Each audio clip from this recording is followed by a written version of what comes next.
Indian road condition के चलते SUV segment में बिक्री काफ़ी तेज़ी से बढ़ती हुई देखी जा रही है और ऐसे में Hyundai ने भी अपनी एसयूवी लाइनअप को पूरा कर लिया है और भारतीय बाजार में सब 4 मीटर कॉम्पैक्ट एसयूवी वेन्यू से लेकर मिड साइज एसयूवी क्रेटा और अब प्रीमियम एसयूवी यानी कि Hyundai Tucson को भी भारतीय बाजार में बिक्री के लिए उपलब्ध करा दिया गया है। क्रेटा और वेन्यू का रिव्यू हम आपके लिए पहले ही ला चुके हैं, लेकिन अब हम इस प्रीमियम एसयूवी Hyundai Tucson का रिव्यू आपके लिए जागरण हाईटेक पर करने जा रहे हैं। तो इससे पहले अभी तक आपने चैनल सब्सक्राइब नहीं किया है तो ज़रूर करें और वो बेल आइकॉन भी प्रेस करें।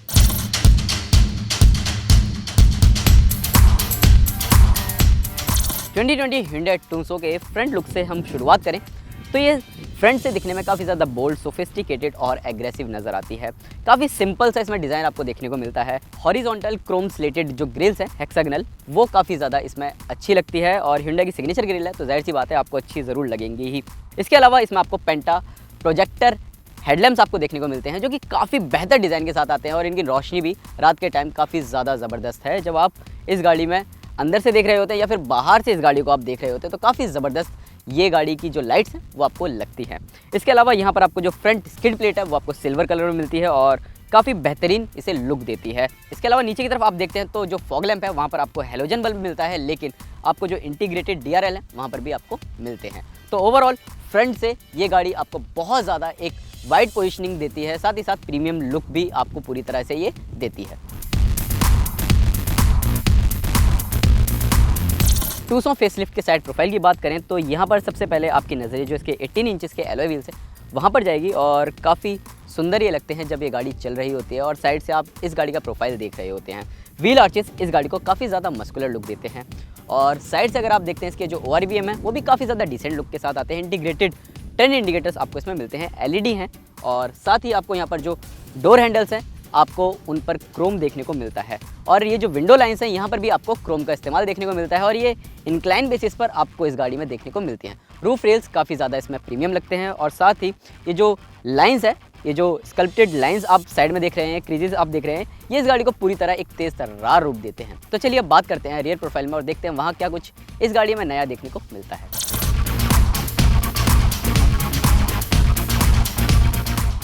Hyundai Tucson के रियर प्रोफाइल की बात करें तो एक काफ़ी ज़्यादा क्लीन, डिसेंट और सोफिस्टिकेटेड लुक के साथ ही आती है। सबसे बेस्ट पार्ट मुझे इसका ये जो LED टेल लाइट है रैप अराउंड, ये काफ़ी ज़्यादा बेहतर लगी है और ये साइड से लेकर रियर तक आती है, जिसके चलते साइड में भी आपको एक विजिबिलिटी देती है जब कोई गाड़ी सामने से आ रही होती है। इसके अलावा पीछे की तरफ आपको नीचे की तरफ एक रिफ्लेक्टर भी मिल जाता है, ऊपर आपको शार्क फिन एंटीना भी देखने को मिल जाता है, साथ ही साथ नीचे की तरफ रेयर स्किड प्लेट है वो आपको सिल्वर कलर में मिल जाती है। हम जो वेरिएंट चला रहे हैं ये डीजल ऑटोमेटिक है तो इसलिए आपको यहाँ पर पीछे एक HT रैक का लोगो भी देखने को मिलता है। तो अब बूट स्पेस भी खोल के देख लेते हैं और बूट स्पेस की बात करें तो ये एक प्रीमियम SUV है तो जाहिर सी बात है प्रीमियम फीचर भी आपको मिलना ज़रूरी है इस गाड़ी में। तो ये आपको इलेक्ट्रिक पावर्ड टेलगेट के साथ आती है और बूट स्पेस काफ़ी बेहतरीन इस गाड़ी में देखने को मिलता है। इसमें आपको एक 12 वोल्ट का सॉकेट भी मिलता है गाड़ी में, साथ ही साथ आपको लगेज लैंप भी इस गाड़ी में दिया गया है। और ये जो इसकी पीछे वाली सीटें हैं ये 60-40 में आप इसे गिरा सकते हैं और काफ़ी ज़्यादा आप इसमें बूट स्पेस ले सकते हैं।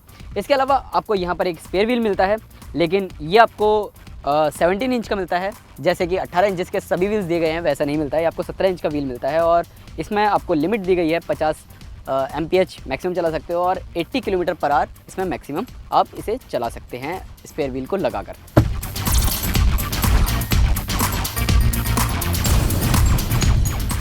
Hyundai Tucson के इंटीरियर में जैसे ही आप आते हैं वैसे ही आपको काफ़ी ज़्यादा स्पेशियस और कंफर्टेबल फील होता है।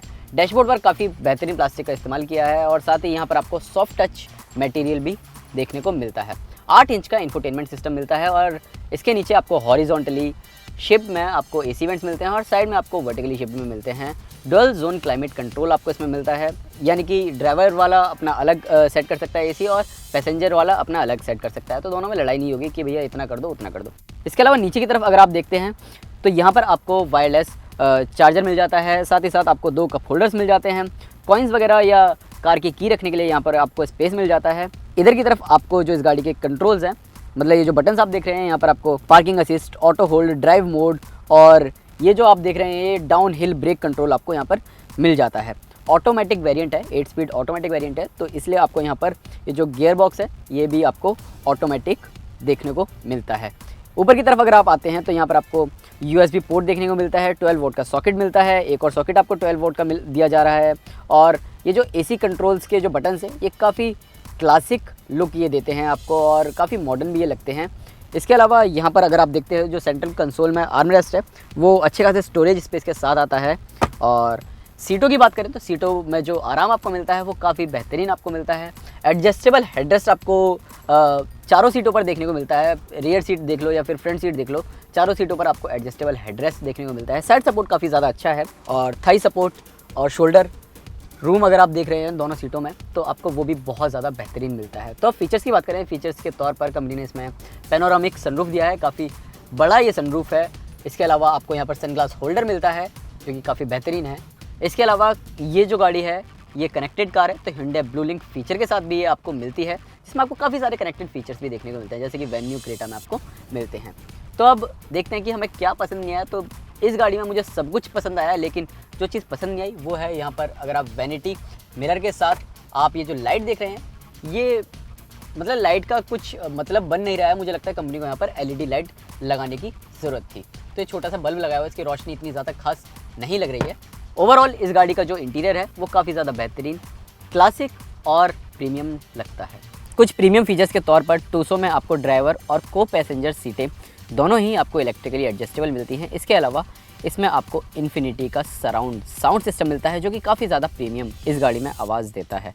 सेफ्टी फीचर्स की बात करें तो Hyundai की सभी गाड़ियाँ Hyundai सेफ ड्राइव फिलॉसफी पर डेवलप्ड हैं। तो ऐसे में टूसो में भी आपको स्ट्रॉन्ग बॉडी स्ट्रक्चर के साथ एडवांस्ड हाई स्ट्रेंथ स्टील मिलता है और साथ ही इस गाड़ी में आपको 6 एयरबैग्स और इंटेलिजेंट ट्रैक्शन कंट्रोल के साथ ESC और VSM हिल असिस्ट कंट्रोल और साथ ही आपको टायर प्रेशर मॉनिटरिंग सिस्टम और इलेक्ट्रॉनिक पार्किंग ब्रेक्स जैसे सेफ्टी फीचर्स आपको इस टूसो में दिए गए हैं। स्टीयरिंग व्हील भी अगर आप देखते हैं तो ये भी काफ़ी अच्छा और डिसेंट मिलता है। स्टीयरिंग माउंटेन कंट्रोल्स हैं वो काफ़ी अच्छे बटन के साथ आते हैं, जैसे कि आपको पुरानी क्रेटा में देखने को मिलते थे वैसे ही कुछ बटन्स आपको यहाँ देखने को मिलते हैं। क्रूज़ कंट्रोल का ऑप्शन आपको मिलता है और इसके जो MID यूनिट है वो आपको देखने को मिलता है। यहाँ पर आपको 2 एनालॉग मीटर्स मिल रहे हैं और छोटा सा एक MID यूनिट देखने को मिल रही है जिसमें टायर प्रेशर मॉनिटर सिस्टम और बाकी सारी जो जानकारियाँ हैं वो आपको देखने को मिल जाती हैं।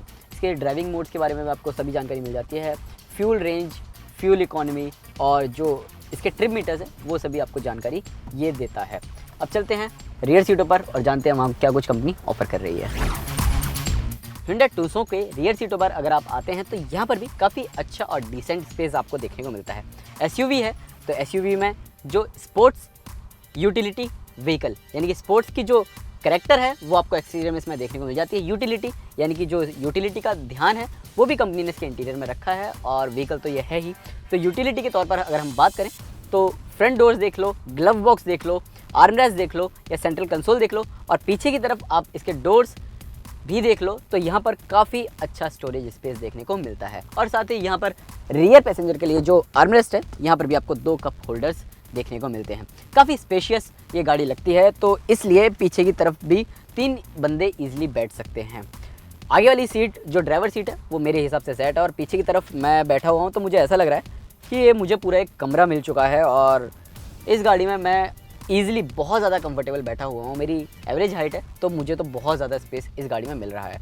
लेकिन अगर पीछे कोई लंबा व्यक्ति भी बैठता है तो उसके लिए भी कोई दिक्कत नहीं होगी। एडजस्टेबल हेडरेस्ट मिलता है जैसे कि मैंने बताया था आपको और साथ ही साथ आपको यहाँ पर काफ़ी बेहतरीन थाई सपोर्ट मिल जाता है, हेड रूम मिल जाता है, लेग रूम मिल जाता है और नी रूम भी आपको बहुत बेहतरीन इसमें मिल जाता है। पीछे की तरफ आपको 2 AC वेंट्स मिलते हैं और नीचे की तरफ आपको एक USB सॉकेट भी मिल जाता है। पीछे की तरफ भले ही ये थोड़ा सा उठा हुआ लगता है जो बीच वाले पैसेंजर्स के लिए है, लेकिन मुझे नहीं लगता इसमें भी बीच वाले बंदे को कोई दिक्कत होगी और वो ईजिली इस गाड़ी में बैठ सकता है। तो अब चलते हैं ड्राइवर सीट पर और चलाकर इस गाड़ी को देखते हैं कि किस तरीके से ये आपको ड्राइविंग परफॉर्मेंस देती है डीजल ऑटोमेटिक में।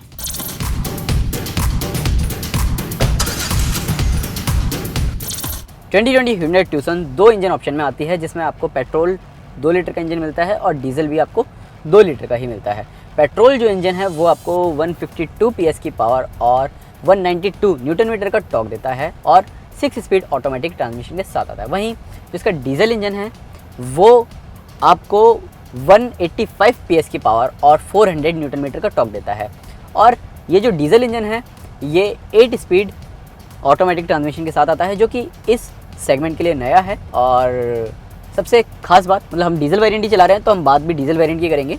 तो सबसे खास बात, ये गाड़ी जो है ऑल व्हील ड्राइव सिस्टम के साथ आती है। और तो हम शुरुआत इसके ऑफ रोडिंग ड्राइव से ही करते हैं। ऑफ रोडिंग के दौरान इस गाड़ी में सबसे बेस्ट पार्ट ये लगा कि जब इसे आप बिल्कुल प्रॉपर मिट्टी में चला रहे होते हैं तब इस गाड़ी के जो चारों टायर हैं वो बराबर ट्रैक्शन आपको देते हैं, जो कि बहुत ज़्यादा बेहतरीन काम करते हैं। और साथ ही इसमें आपको एक डिफरेंशियल लॉक का भी फीचर दिया गया है, जो कि एक बटन है। इसे ऑन करने के बाद आप जो थोड़ी सी एक्सट्रीम लेवल की ऑफ रोडिंग होती है वो भी आप इस गाड़ी के ज़रिए ईज़िली कर सकते हैं। और साथ ही हमने इसे ज़्यादातर जो ऑफ रोडिंग में जो मिट्टी वाली रोड होती है वहाँ पर इसे चलाया, तो वहाँ पर चलाने के दौरान ये आपको किसी भी तरीके का आपका जो कॉन्फिडेंस है उसे लूज़ नहीं करती है और आपको प्रॉपर कॉन्फिडेंट रखती है कि हाँ, आप इस टूटी फूटी सड़कों से पार कर जाएंगे। इसके अलावा इस गाड़ी की जो स्टेबिलिटी है वो काफ़ी ज़्यादा बेहतर रहती है। अगर आप ऑफ रोडिंग में थोड़ी सी तेज़ भी चला रहे हैं तो भी ये गाड़ी आपको काफ़ी बेहतरीन स्टेबिलिटी प्रदान करती है। थोड़ी बहुत ऑफ रोडिंग करने के बाद अब टूसो को हम रोड पर ले आए हैं और यहाँ पर जो इसके 3 ड्राइविंग मोड्स हैं, यानी कि इको, कंफर्ट और स्पोर्ट, इन मोड्स पर इस गाड़ी को चलाएंगे और देखते हैं कि किस तरीके से ये गाड़ी हमें परफॉर्मेंस देती है और कितना खुश हमें ये रखती है। ऑफ रोडिंग के दौरान मैंने इसे सिर्फ कंफर्ट मोड पे ही चलाया था, तो वहाँ पर तो इस गाड़ी की जो स्टेबिलिटी है वो काफ़ी बेहतरीन लगी थी। लेकिन शुरुआत ऑन रोड पर मैं इसके इको मोड से करता हूँ, तो इको मोड पर इसे डाल दिया है। तो इको मोड पर चलाने के दौरान ये गाड़ी काफ़ी ज़्यादा बेहतरीन माइलेज आपको देती है। और साथ ही इसका जो स्टीयरिंग इनपुट है, यानी कि स्टीयरिंग जो है ये काफ़ी हल्का हो जाता है। ट्रैफिक में भी आप इस गाड़ी को ईज़िली मोड़ सकते हैं अगर आप इस गाड़ी को चला रहे होते हैं। और साथ ही जो इसका जो इंजन है वो भी कम रेव्स लेने लगता है और आपको एक स्मूथ राइड देने का दावा करता है। इसके अलावा वहीं अगर आप इसे स्पोर्ट मोड पर डालते हैं तो इसका जो स्टीयरिंग है वो थोड़ा सा भारी हो जाता है और इंजन भी गुस्सा करने लगता है और आपको काफ़ी ज़्यादा स्पोर्टी ये एहसास देने लगती है जब आप इसे सड़कों पर रफ्तार भरने के लिए निकल पड़ते हैं। तो इंजन, जैसा कि मैंने बताया, स्पोर्ट्स यूटिलिटी व्हीकल है, तो स्पोर्टी रूप इसका काफ़ी ज़्यादा बेहतरीन है। और 2000 आरपीएम के बाद इस गाड़ी की जो ड्राइविंग परफॉर्मेंस है वो काफ़ी ज़्यादा बेहतरीन है और काफ़ी तेज़ तर्रार ये गाड़ी आपको लगती है जब आप इस गाड़ी के साथ चला रहे होते हैं। 8 स्पीड ऑटोमेटिक ट्रांसमिशन है, तो हर ड्राइविंग मोड्स के हिसाब से इस गाड़ी का जो ट्रांसमिशन है वो काफ़ी स्मूथ काम करता है और आपको पता ही नहीं चलता है कि इस गाड़ी में जो ऑटोमेटिक ट्रांसमिशन है कौन से गियर पर ये गाड़ी को अपने आप पहुंचा देता है। तो ये बहुत अच्छी बात है, इस ट्रांसमिशन के साथ नया है लेकिन बहुत ज़्यादा स्मूथ है, आरामदायक है और आपको बेहतरीन ड्राइव देने में सक्षम है। इको और स्पोर्ट मोड के बाद अब आप इसे कंफर्ट मोड पर चलाते हैं तो टूसो आपको एक बेहतरीन और आरामदायक ड्राइव का वादा करती है। जी हाँ, राइड क्वालिटी इसमें आपको बेहतरीन मिलने लगती है और साथ ही साथ जो इसके सस्पेंशंस हैं वो भी काफ़ी बेहतरीन काम करते हैं। हालांकि स्पोर्ट मोड और इको मोड पर तो काम करते ही हैं सस्पेंशंस इसके बढ़िया, लेकिन ऐसा लगता है कि कंफर्ट मोड पर ये थोड़े से और ज़्यादा बेहतर काम करने लगते हैं और इसका जो इंजन है वो भी इतना ज़्यादा शोर नहीं करता है और बेहतरीन माइलेज भी आपको देता है। ट्रांसमिशन जो है, अगर ऑटोमेटिक ट्रांसमिशन जो 8 स्पीड है, ये भी काफ़ी बेहतरीन काम करता है कंफर्ट मोड पर। और सबसे ज़्यादा जो मुझे मज़ा आया इसे चलाने में वो कंफर्ट मोड पर ही आया, क्योंकि ज़्यादातर मैंने वक्त इसके साथ सिटी ड्राइव के दौरान ही गुजारा है। स्पोर्ट मोड पे इतना ज़्यादा मुझे चलाने का मौका नहीं मिला, लेकिन कंफर्ट मोड पर ये गाड़ी आपको डिसेंट ड्राइव देने का वादा करती है। तो अब बात करते हैं Hyundai Tucson को खरीदा जाए या नहीं। तो Hyundai Tucson बेसिकली उन लोगों के लिए गाड़ी बनाई गई है जिन लोगों को अपनी लाइफ सिंपल जीना पसंद है और एक ऐसी एसयूवी की तलाश करते हैं जो कि उनके सिंपल लाइफस्टाइल को मैच करे, यानी कि एक सोफिस्टिकेटेड डिज़ाइन हो, प्रीमियम हो, भरपूर फीचर्स हो और साथ ही साथ उन्हें काफ़ी ज़्यादा आराम भी एक एसयूवी से मिले। भारतीय बाज़ार में इस गाड़ी की कीमत 22,30,000 रुपये से शुरू होती है, जो कि 27,03,000 रुपये तक जाती है।